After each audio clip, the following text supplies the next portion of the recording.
After the reoccurrence of my serious back injury 2 years ago, I could only take very short walks. I would walk from the house to a bench facing Revd Park Lake. I'd sit there for a few minutes and then I'd walk back home. Now one day as I sat on that bench, I noticed how calm and serene the lake was. The trees around it were swaying, the ducks and swans gliding in the rippling water, and even terrapins were basking on the logs. And then I glanced at the road around the lake, the hustle and bustle of buses taking people to and from work, children screaming and running as they came home from school, police cars with sirens speeding past, frustrated people in cars beeping their horns at each other. We often think of Easter Sunday as a very real and beautiful picture of hope, new life, transformation and joy. But the risen Jesus also offers us something else that can speak powerfully to us as we face a merciless pandemic. In the New Testament, the risen Jesus repeats two related phrases on many occasions. Firstly, he says, "Peace be with you." In the first 19 chapters of John's Gospel, Jesus only mentions the word peace twice. But in the final 2 chapters, the resurrected Jesus almost uses it every time he appears.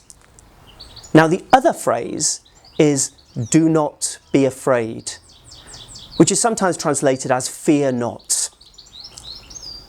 That was used by Jesus on numerous occasions after the resurrection. So yes, Easter Sunday is about hope, and it is about new life and joy.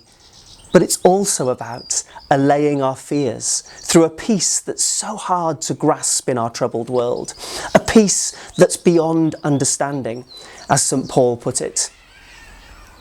Our hearts and minds can have something of that calm and peaceful Revd Park Lake, while the stress and busyness and anxiety of the world continues apace all around us. It's not that the peace will take away our worries, but it centres us. It calms us. It helps us to view those concerns very differently. Now in Welsh we have 2 words for peace, heddwch and tangnefedd. Heddwch is a peace on the outside of us, a peace between people, a peace between nations. Tangnefedd, on the other hand, is an internal and eternal peace. A peace which reaches the depths of our souls. And its tangnefedd is what the risen Jesus offered us.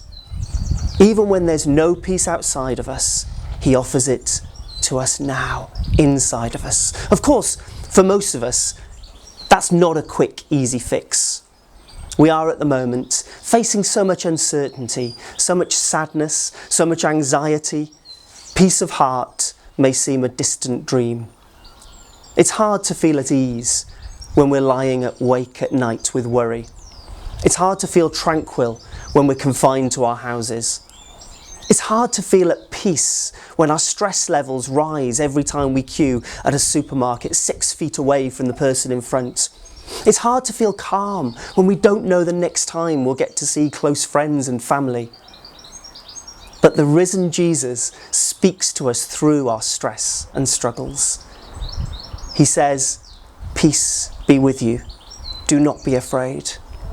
And because of that first Easter Sunday, even if the world around us is turbulent and chaotic, our hearts can still be opened to the living water of peace.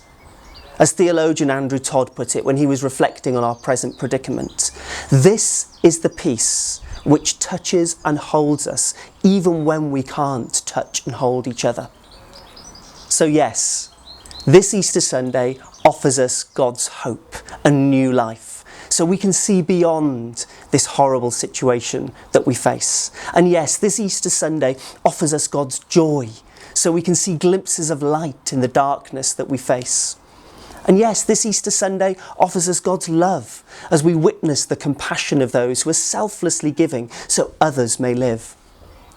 But don't forget that the risen Jesus also offers us God's peace, tangnefedd Duw, so we can find in our hearts a balm to help soothe our worry, fear, stress and anxiety.